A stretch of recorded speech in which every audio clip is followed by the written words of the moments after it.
दोस्तों, भोले भंडारी आज की देववाणी जनवाणी मंगलवाणी। मैं उस परम सत्ता को नमन करता हूँ। आज की देववाणी का टाइटल है, अब निकट भविष्य में भारत में बहुत बड़ी भगदड़ और लूटपाट क्यों आ रही है।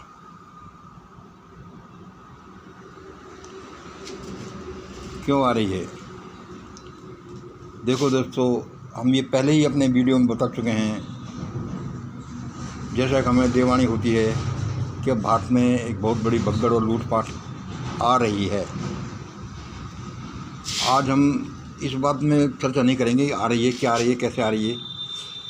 इस बाबत बोलेंगे कि भारत में बहुत बड़ी भगदड़ और लूटपाट क्यों आ रही है, आखिरकार उसका बेसिक रीज़न क्या है। काज एंड इफ़ेक्ट जैसे है, तो इस इफ़ेक्ट का काज क्या है। भारत में एक बहुत बड़ी भगदड़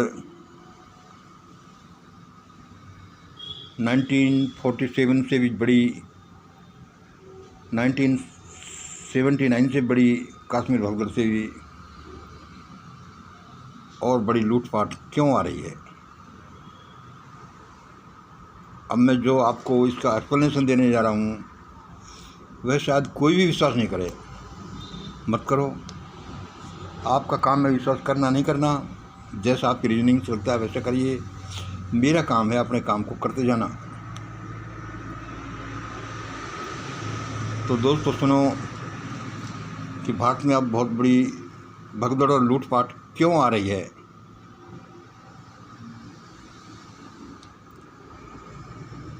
दोस्तों सुनो, इसका कारण है पिछले 50 सालों से मेरे और भगवान के बीच एक बहस का होना। मेरे और भगवान के बीच एक बहस का होना, यह इसका कारण है। यद्यपि कारण तो और भी गहरा हो सकता है, ये तो इसका एक इंटरमीडिएट कारण है। भाई, तुम्हारे और भगवान के बीच में क्या बहस हो रही है? हाँ, मेरे और भगवान के बीच पिछले 50 सालों से लगातार एक बहस हो रही है।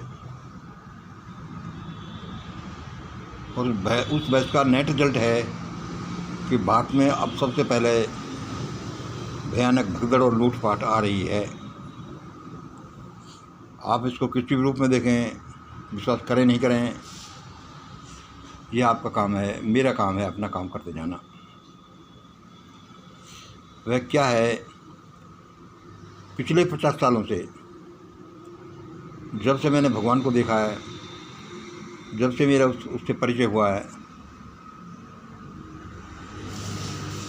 तब से मैं उसको लगातार यही रिक्वेस्ट कर रहा हूँ कि भगवान, भारत से मनोवाद को मिटा दो।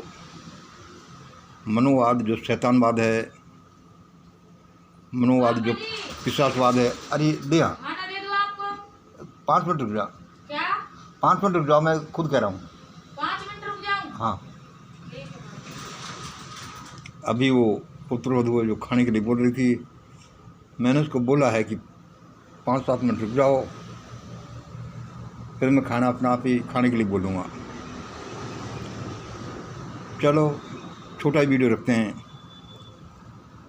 पिछले 50 सालों से जब से मैंने होश संभाला है, जब से मेरा परिचय भगवान के साथ हुआ है, तब से मैं उसको लगातार यही रिक्वेस्ट कर रहा हूँ, प्रार्थना कर रहा हूँ कि भगवान, भारत से तो मनोवाद को जड़ से मिटा दो। ये तो नहीं चल सकता, ये मुझे मंजूर नहीं। देखो दोस्तों, ये नहीं चल सकता, ये मुझे मंजूर नहीं, ये बड़े डेरोगेटरी से शब्द हैं, बड़ी ओवर स्पीकिंग इसमें झलकती है। आपको नहीं, मुझे भी झलकती है, लेकिन क्या करूं? मुझे संदेश यह दिया गया डिवाइन की तरफ से कि मुझे यह बोलना है, ऐसा बोलना है, यह बोलना है, इस तरह से बोलना है। तो मैं तो मजबूर हूँ। वह क्या है कि जैसे मैं भगवान से प्रार्थना करता हूँ, रिक्वेस्ट करता हूँ, कि भारत से तो मनोवाद को जड़ से मिटा दो, मिटाना ही पड़ेगा। वो भगवान इस बात में फुल्ली एग्री है कि मंगल बात सही है, क्योंकि भारत की 95 ही नहीं 99% बुराइयों की जड़ मनोवाद है।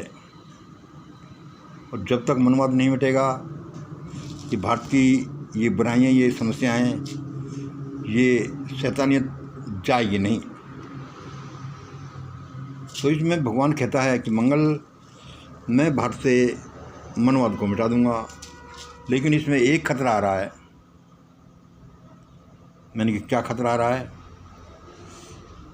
कि भारत से मनोवाद जो मिटेगा वह तभी मिटेगा जबकि भारत से मनोवादी पहले मिटेंगे।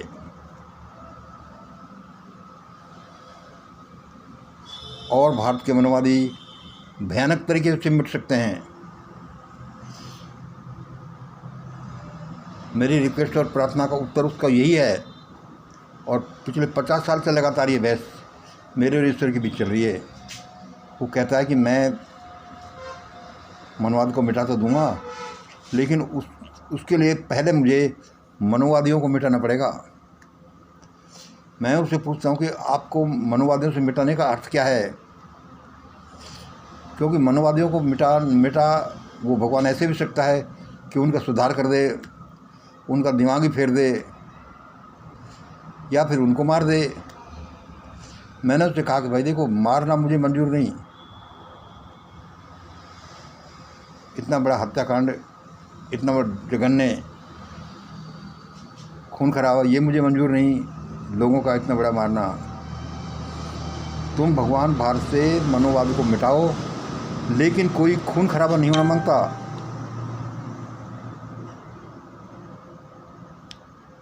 तो भगवान ने ये रिक्वेस्ट तो बहुत पहले मंजूर कर ली कि मनोवाद मिट जाएगा, लेकिन भाई इसका क्या क्या इलाज करें कि मनोवादियों के बिना मिटे ही या तो उनका ट्रांसफॉर्मेशन हो जाए, चेंज हो जाए, या उनका दिमाग उल्टा पुल्टा हो जाए, कुछ भी करें, लेकिन कुछ जघन्य हत्याकांड की तरह से होकर के और भारत से ऐसा नहीं हो। तो बहुत रिक्वेस्ट करने से, बहुत अनूने विनय करने से, 20, 30, 40, 50 साल की हमारी बहस होने से आखिरकार भगवान इस निष्कर्ष पर पहुंचा है, भगवान इस निष्कर्ष पर एग्री हुए हैं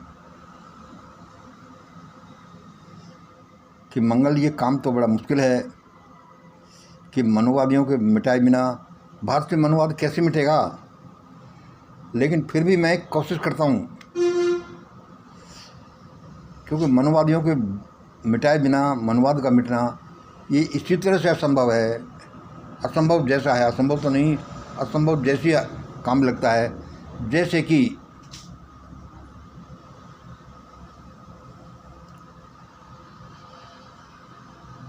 आग में से धुआं नहीं निकलने देना और प्रकाश और गर्मी का ही निकलना।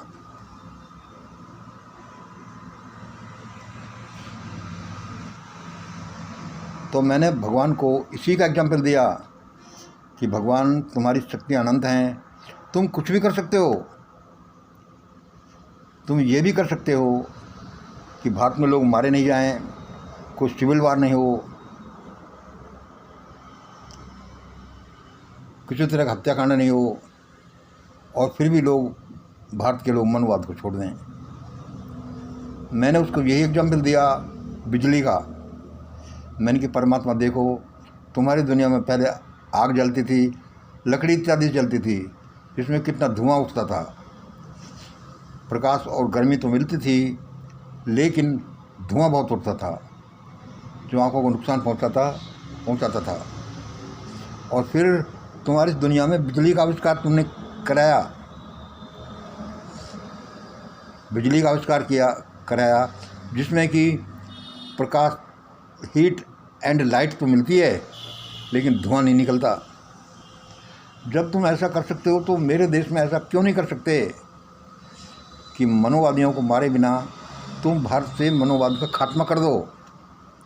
भगवान ऐसा ही करा। भगवान ऐसा ही करो। और आखिरकार वह एग्री हो गया। मैंने कि मंगल, उसने कहा कि मंगल तुम नहीं मानते तो मैं एक काम करता हूँ, एक प्रयोग कर रहा हूँ। तब उसने मुझे बताया कि मैं ये प्रयोग कर रहा हूँ कि भारत में भयानक हत्याकांड या असैसिनेशन या जेनोसाइड ऐसा न हो और मनवाद भी मिट जाए। उसके लिए एक रास्ता यह है कि इससे पहले भारत में एक भयानक भगदड़ मचे, भयानक लूटपाट हो और उसी में बड़ा हाहाकार समझ जाए लेकिन लोग मरे नहीं। वह एक ऐसा प्रयोग है कि उससे लोगों की ये समझ में आ सकता है कि भाई ये मनुवाद में कुछ नहीं रखा, इसमें सबका नुकसान है। मैंने कहा भगवान कुछ भी करो, मुझे तो भारत में मनुवाद का कतरा भी नहीं देखना, मनुवाद को जड़ से मिटाना है। तो उसने ये कहा है कि चलो अब भारत में पहले ये प्रयोग हो रहा है कि यहाँ भयानक भगदड़ और लूटपाट होगी। उससे ही मैं समझता हूँ, भगवान ने कहा कि भगवान समझते हैं, उससे ही मैं समझता हूँ कि भगवान की भारत में लोगों की आंखें खुल जाएंगी, लोगों का जागरण हो जाएगा, नव जागरण हो जाएगा और सिविल वार इत्यादि या बहुत बड़े कोई हत्याकांड नहीं होंगे और भारत पटरी पर आ जाएगा। तो दोस्तों, ये इस बात का जवाब था जो मैंने अभी आपको बताया कि भारत में मनुवाद का खात्मा भी हो, लेकिन मनुवादी जातियों का या जो मनुवाद के सपोर्टर्स का खून खराबा भी नहीं हो। सब अच्छी तरह से रहे, सुधर जाएं, गलतियां जो की हैं उन गलतियों से शिक्षा लें और देखें कि दुनिया किस लाइन पर चल रही है और ये ब्रह्मांड कैसे कार्य करता है। तो दोस्तों, यह अभी जो भारत में लूटपाट और भगदड़ मचने वाली है, ये सब हालतें ना जो बड़े अच्छे के लिए बिगड़ रही हैं, वे सारी उधर ले जाएंगी कि भारत में लूटपाट और भगदड़ मचेगी और वो काफ़ी मचेगी। और इस तरह से होगा कि भारत की दुर्व्यवस्था के लिए जिम्मेवार लोग हैं, उनको ऐसा सबक मिलेगा कि वो बाद में भारत को लूटने का, अव्यवस्था फैलाने का, अशिक्षा फैलाने का नाम भी नहीं देंगे। वे सुधर भी जाएंगे और उनको और उनके बाल बच्चों को कि जीवन को कोई नुकसान नहीं होगा। मैंने कहा लॉर्ड यू आर वंडरफुल, आपने तो सारी समस्या ही हल कर दी। तो दोस्तों, यह टाइटल जो आज का है, आज की वीडियो का है कि भारत में भयानक लूटपाट और भगदड़ क्यों आ रही है, उसका कारण ये है मेरे और भगवान के बीच ये बहस, और इस बात के लिए बहस कि भारत से मनुवाद तो ख़त्म होना चाहिए, लेकिन उस ख़त्म होने के चक्कर में लोगों की जान नहीं जानी चाहिए। मनुवादियों को मारना मुझे मंजूर नहीं। पीट लो, लूट लो, समझ में आता है, उनको थोड़ा दंड दे लो, उनको जेलों में बंद कर दो, लेकिन मारना वो नहीं। इसलिए दोस्तों, इसका कारण ये है कि मेरे और भगवान के बीच में चलती हुई बहस है। और भाई, यह असलियत में ऐसा है, ऐसा नहीं कि मैं एक कल्पना के अनुसार बोल रहा हूँ कि मुझे ऐसा बोल देना चाहिए। मेरे साथ ऐसा ही हो रहा है पिछले 50 सालों से। और आज तो भगवान ने बोला है कि भाई इसको ऐसे बोलो तुम, आपके मेरे बीच की जो एक कन्वर्सेशन उसको, और फिर मैंने ऐसे बोला। अब कुछ विशेष परिस्थितियाँ पैदा होने वाली हैं भारत में, जहाँ पर कि लोगों की लोग हक्के बक्के रह जाएंगे, स्टनिंग हालतें हो जाएंगी, तो भागना पड़ेगा अपने माल मत्ते को छोड़ करके, और फिर सुधरना पड़ेगा। यदि लोग नहीं सुधरे तो वे तो मारे जाएंगे ही। लेकिन इसमें ये ध्यान रखा गया है कि देश का भला भी हो, देश सही रास्ते पर भी चले, देश विकास करे और लोगों की जान की रक्षा हो। माल की रक्षा नहीं हो तो कोई बात नहीं, लोगों की जान की रक्षा हो। दोस्तों, आज का ये छोटा सा डिवाइन मैसेज था, जिसको मैं देववाणी कहता हूँ। मुझे वो अभी बताया गया, और यद्यपि ये तो बहुत पुराना चल रहा है वैसे मेरे और भगवान के बीच बहस, लेकिन आज उसने कहा था कि आज तुम ऐसा ही वीडियो बनाओ कि भारत में भयानक भगदड़ और लूटपाट क्यों आ रही है, इसमें तो कोई संदेह नहीं है। प्रश्न ये कि क्यों आ रही है, जो मैंने आपको बताया। बहुत बहुत धन्यवाद दोस्तों। जय हिंद, जय भारत।